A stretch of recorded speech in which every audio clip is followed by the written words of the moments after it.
Hola, yo soy Horacio Pérez y esto es Investigando la Investigación, un podcast donde investigamos cómo investigan los investigadores, tanto en la academia, industria, independientes. Todo ello mediante entrevistas y debates abiertos, técnicas y estrategias para mejorar todas las partes del proceso investigador y, no menos importante, opiniones abiertas que espero llamen tu curiosidad y te hagan también reflexionar.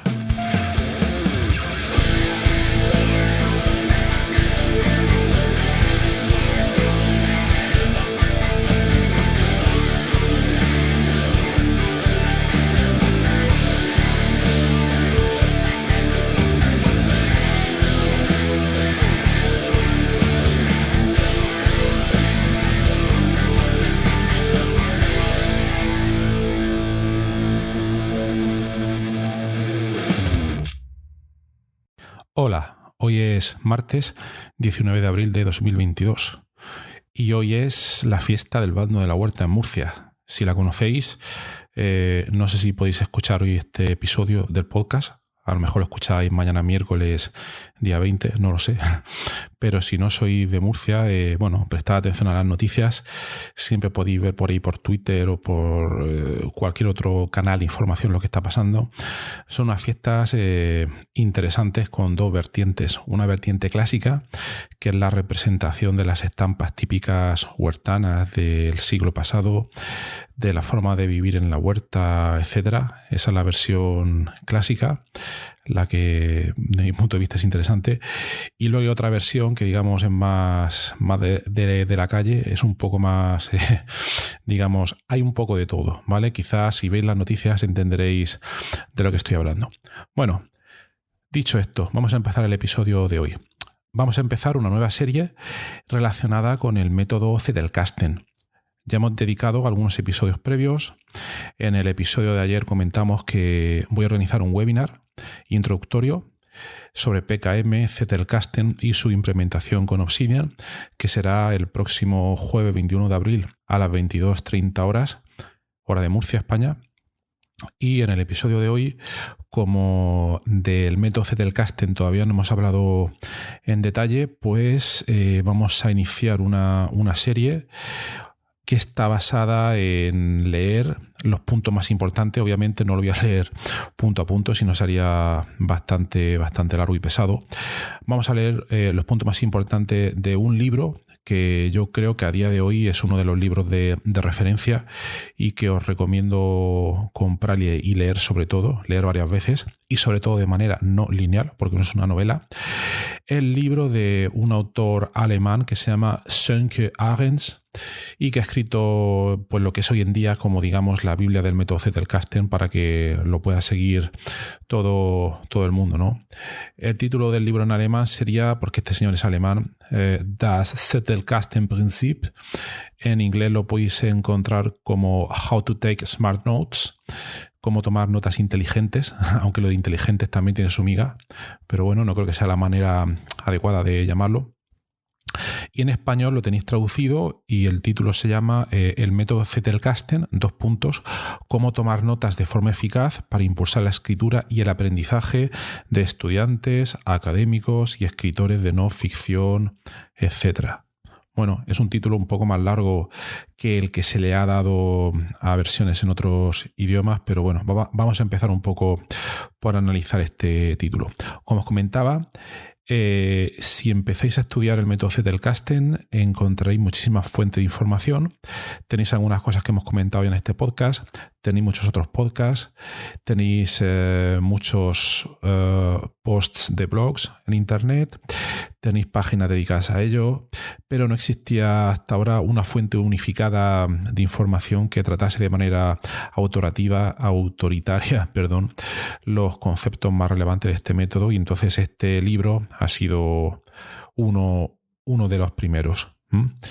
Entonces, la idea del libro es tratar de, desde el punto de vista de su autor, desde el punto de vista del señor Sönke Ahrens, tratar de explicar lo que para él es el método Zettelkasten. Y claro, hay que tener en cuenta que esto es una visión muy personal de este autor y que como no hay un consenso sobre lo que es el método Zettelkasten, pues hay que tomarlo con cuidado, ¿vale? Aquí tampoco hay ninguna verdad absoluta. Si quisiéramos hablar de una verdad absoluta, podríamos estudiar la obra o la manera en que han trabajado autores previos que han utilizado este método o métodos similares de manera exhaustiva, y entonces entre ellos tendríamos, como comentábamos en un episodio anterior, al señor Niklas Luhmann, un sociólogo, un profesor de universidad que en los años 70, 80, 90, utilizando una técnica en tarjetas de cartón, dio lugar a la versión que se conoce hoy en día sobre lo que es el método Zettelkasten, y gracias a la cual se comenta, se supone, y creo que no lo podemos creer muy bien, que escribió cerca de 60 libros y más de 100 artículos de investigación. Entonces, bueno, lo ideal hubiera sido tener un manual hecho por el propio señor Niklas Luhmann donde explicase en detalle su método, pero bueno, esto no llegó a existir, y a día de hoy en la universidad donde este señor trabajaba, este señor alemán, en la Universidad de Bielefeld, están analizando ahora su Zettelkasten, su colección de cerca de unas 90.000 tarjetas de cartón, para ver qué detalles adicionales pueden sacar sobre la forma de trabajar que este señor tenía. Pero bueno, vamos al libro de Sönke Ahrens. Entonces, ¿qué es lo que tenemos aquí? Pues tenemos una serie de consejos, una serie de comprensión por parte de este señor sobre lo que es el método Zettelkasten, y como decía, no me quiero repetir más, es una manera de verlo por este señor. Obviamente, si os vais a otros foros, a otra fuente de información, quizás puede cambiar un poco la interpretación que se le da, pero yo creo que todas tienen bastantes cosas en común, en consenso, y creo que si leéis el libro y escucháis este podcast u otros, veréis que algunas cosas son bastante lógicas, y que aquí tampoco hemos descubierto nada del otro mundo. Pero por otra parte son ideas tan básicas y tan simples que llevarlas a cabo, unirlas, realizarlas, no requiere un trabajo hercúleo, pero que muy poca gente hace. Y esa es la verdad. Son técnicas muy sencillas que nadie hace, pero que si las practicáis y le dais un tiempo para habituaros a ellas, veréis toda la serie de ventajas que podéis adquirir, y que, como el título del libro en castellano comenta, os puede ayudar a impulsar vuestra escritura, vuestro aprendizaje, sobre todo para escritura académica. Luego el título dice que escritores de no ficción, ¿vale? Pero mi duda es, no estoy totalmente de acuerdo, ¿por qué no va a valer esta metodología para escritores de ficción? Es otro tema un poco más delicado, pero bueno, vamos a centrarnos ahora mismo en escritura académica, escritura de no ficción, y en definitiva en desarrollar el pensamiento y encontrar pues uniones entre varias ideas. Bien, la tesis principal del libro es que normalmente los estudiantes, los investigadores, etcétera, los trabajadores del conocimiento, no tienen un método eficiente para tomar notas. Luego, ¿qué significa tomar notas?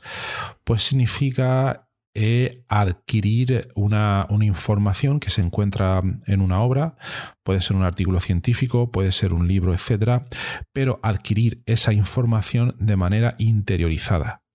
Y además, esa información interiorizada, ser capaz de conectarla con otras ideas previas, con otro conocimiento previo que nosotros tengamos, para que ese aprendizaje a su vez sea mucho más eficiente. Esa sería la tesis principal del libro. Cómo realizar este proceso de manera eficiente y con la menor fricción posible, para que podamos escribir luego más tarde de una manera bastante fluida y sin complicaciones, y también de modo que esta metodología nos permita pensar en esa especie de segundo cerebro, o de cerebro extendido, como llaman algunos, de una manera muy práctica. Y bueno, una cosa que se le reprocha un poco a este libro es que, a pesar de exponer de una manera didáctica y razonada lo que el autor opina sobre la metodología Zettelkasten, lo que se le reprocha es que no lo haya explicado de una manera más pragmática, digamos, basada en ejemplos, en algunos casos más prácticos, que no haya habido luego, algún manual de bolsillo para poder practicarlo, etcétera. Entonces aquí el autor ha preferido dejar esta tarea en el lector para que la practique. Luego también es cierto que existen otros libros, digamos, se han aprovechado o han ayudado a solucionar esta situación creando guías de Zettelkasten que son mucho más prácticas. Entonces, yo lo que os recomendaría es que si empecéis a leer este libro, que os lo recomiendo encarecidamente, si tenéis que leer, si os interesa el trabajo del conocimiento y este año tenéis que leer un solo libro, os recomendaría encarecidamente leer solo este, de verdad. Os va a abrir los ojos completamente. Pero si comencéis a leerlo y os cuesta un poco porque no es de fácil lectura, entonces os recomendaría empezar primero por el libro que se llama Zettelkasten, de un autor llamado David Kadavi.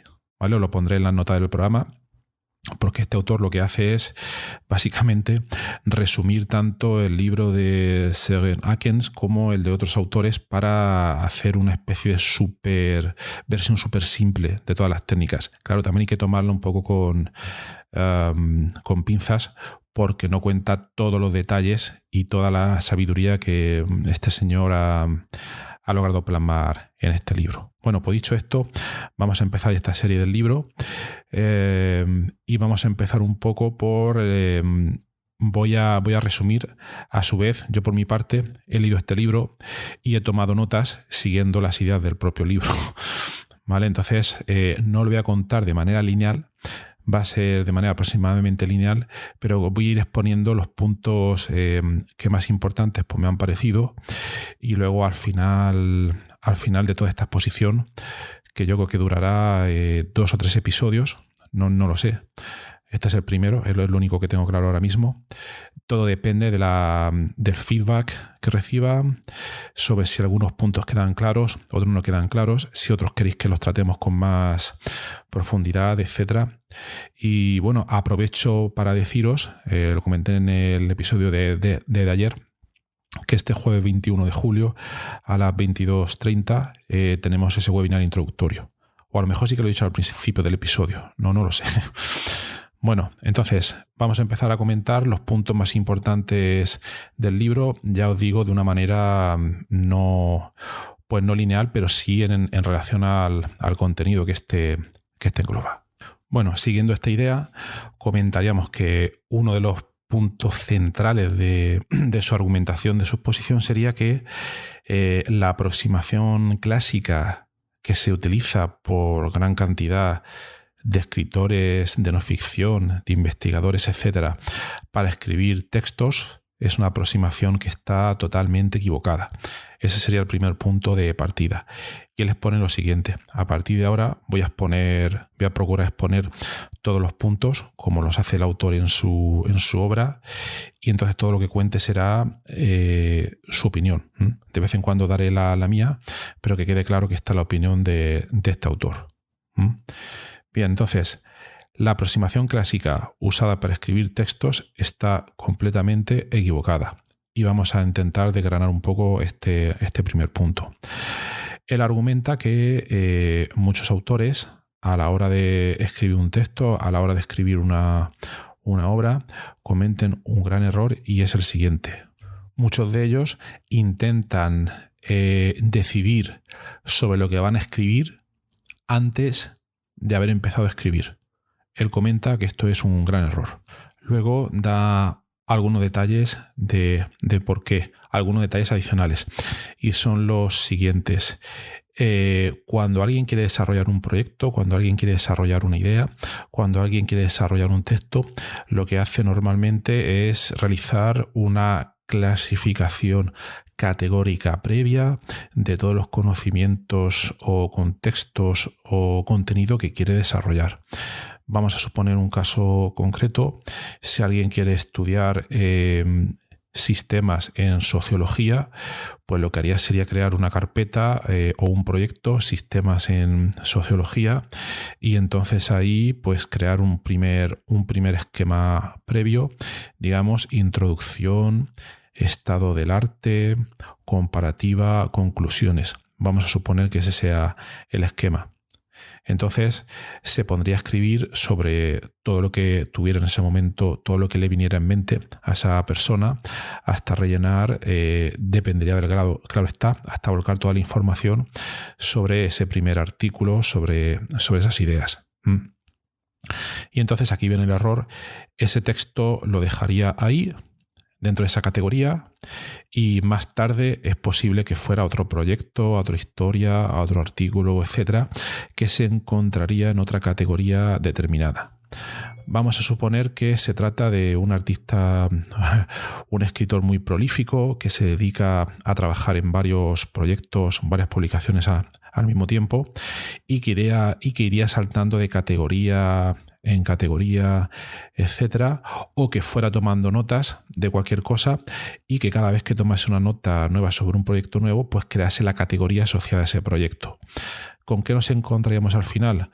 Con que tendríamos una gran cantidad de categorías independientes, o lo que en otras palabras se suele decir, un montón de carpetas esparcidas por nuestro árbol de directorios, o si estamos en papel estaríamos con muchas libretas o carpetas o lo que sea. Creo que la idea se ve un poco clara. Para ser eficientes, lo que tendremos que hacer es, cuando desarrollamos tantos proyectos, tantas ideas, es revisarlos de manera bastante frecuente. Entonces, para que todo ese material no se perdiera, tendríamos que estar constantemente, una vez a la semana, repasándolo todo, ver por dónde se queda cada uno de esos textos, continuar su elaboración, etcétera.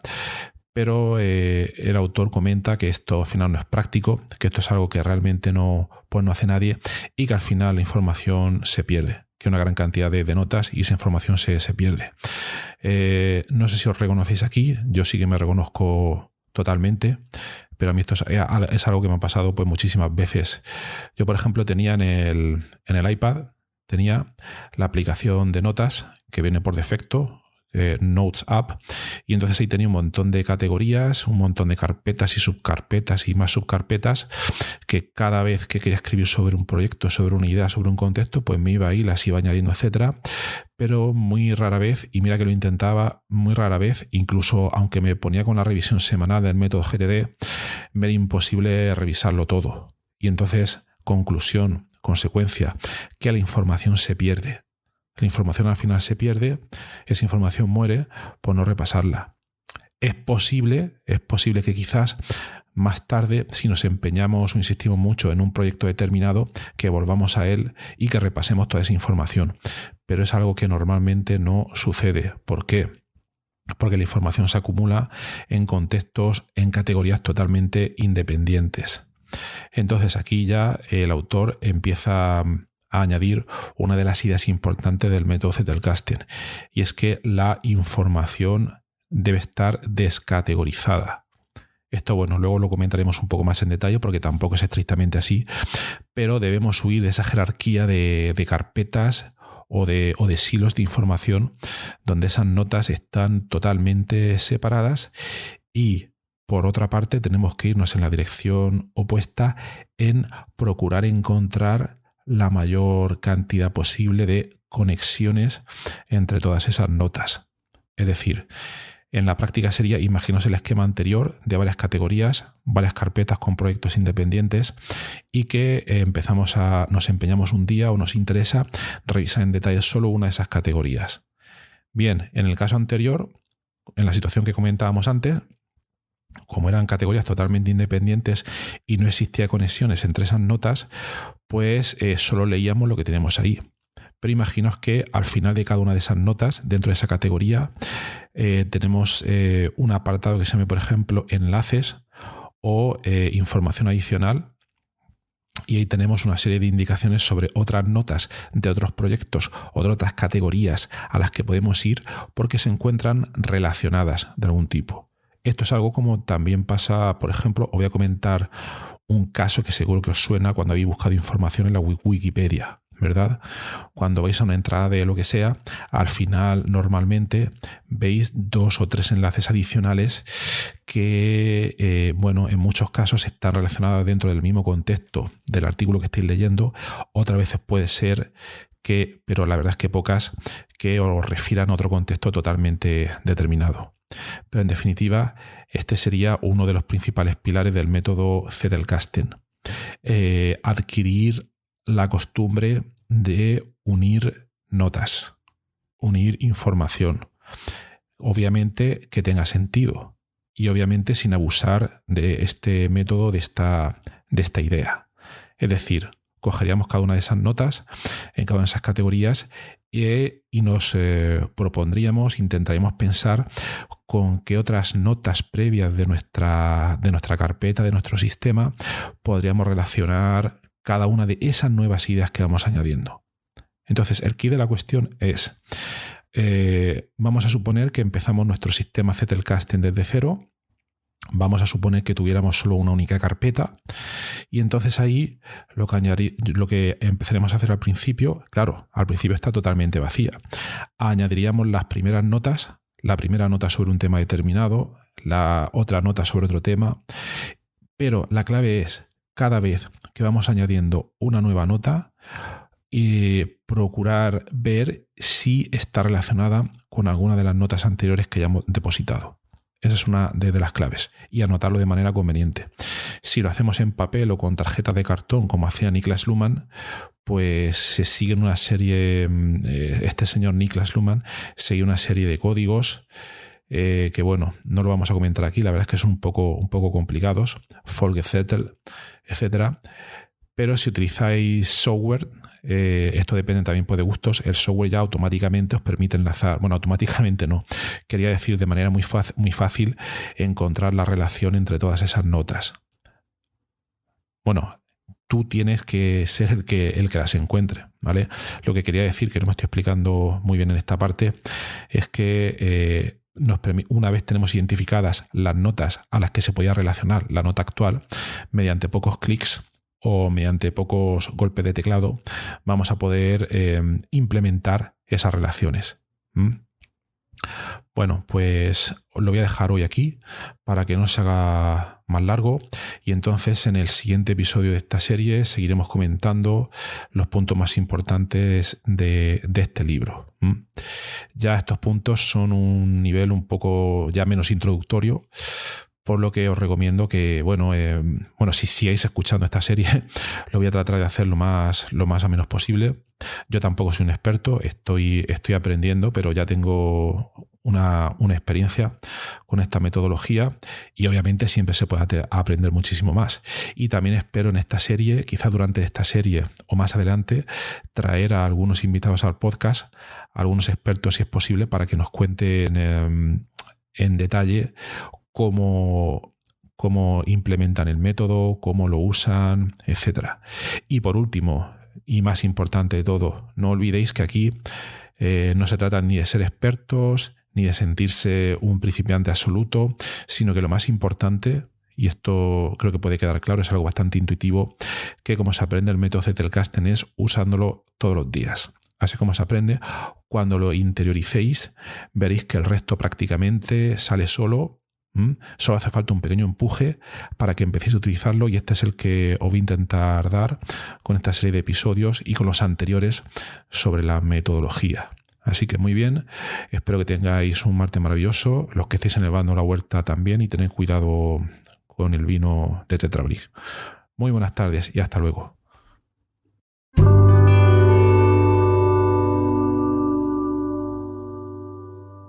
Muchísimas gracias por haber escuchado hoy este episodio del podcast Investigando la Investigación y también sobre todo gracias por haber llegado hasta aquí, porque esto es ya el final del episodio del podcast. Si ya conoces el podcast y me conoces a mí, pues esta parte ya te la puedes saltar, pero si acabas de llegar al podcast y quieres saber un poco más sobre él, te recomiendo que te quedes solo un momento.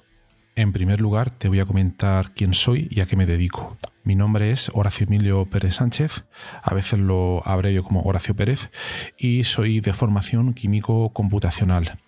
Actualmente estoy contratado en la Universidad Católica de Murcia, UCAM, donde me dedico a tareas de investigación, Soy actualmente el investigador principal del grupo de investigación en bioinformática estructural y computación de altas prestaciones, donde nos dedicamos a desarrollar métodos avanzados de descubrimiento de fármacos, a implementarlos en supercomputadores debido a la gran cantidad de cálculos que estos tienen que realizar, y además proporcionamos acceso a dichos métodos a través de servidores web o a través de otro tipo de herramientas bioinformáticas. Al mismo tiempo, aplicamos dichos métodos a problemas relevantes dentro del descubrimiento de nuevos fármacos, y los compuestos que descubrimos los patentamos y los licenciamos a diversas empresas. También soy docente en diversos grados en la UCAM, como puede ser el grado en farmacia, el grado en ingeniería informática y el grado en medicina.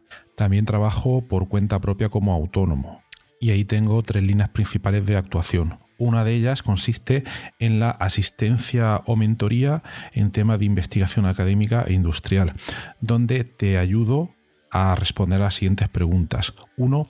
¿Cómo conseguir que tus artículos científicos sean aceptados en revistas de alto impacto? 2. ¿Cómo conseguir que tus proyectos de investigación obtengan financiación en convocatorias competitivas nacionales e internacionales? 3. ¿Cómo gestionar eficientemente tus proyectos de investigación actuales para conseguir los objetivos propuestos? Y 4. ¿Cómo incrementar tu productividad como investigador y disminuir tu estrés? También ofrezco servicios de asistencia en bioinformática estructural respondiendo a las siguientes preguntas. 1. ¿Cómo descubrir compuestos bioactivos en diversos contextos, tanto farmacológicos, nutracéuticos o agrícolas, etc.? 2. ¿Cómo proponer y validar modelos moleculares para sistemas biológicos? 3. ¿Cómo acelerar drásticamente la ejecución de cálculos complejos y costosos? Y 4. ¿Cómo permitir que usuarios con conocimientos informáticos mínimos puedan acceder y sacar rendimiento fácilmente a herramientas científicas complejas? Y por último, también me dedico al desarrollo de diversas herramientas de software para temas de productividad, los cuales iré informando durante los diversos episodios de este podcast. En cuanto al podcast, como os podéis hacer quizás una idea si habéis llegado hasta aquí y habéis escuchado alguno de los episodios, mi intención e interés es divulgar la investigación que se hace en muy diferentes contextos, tanto a nivel académico como a nivel industrial, porque el tema de divulgación académica e industrial pienso que no se le da la suficiente importancia, y también el trabajo que realizan investigadores autónomos y diversos colectivos.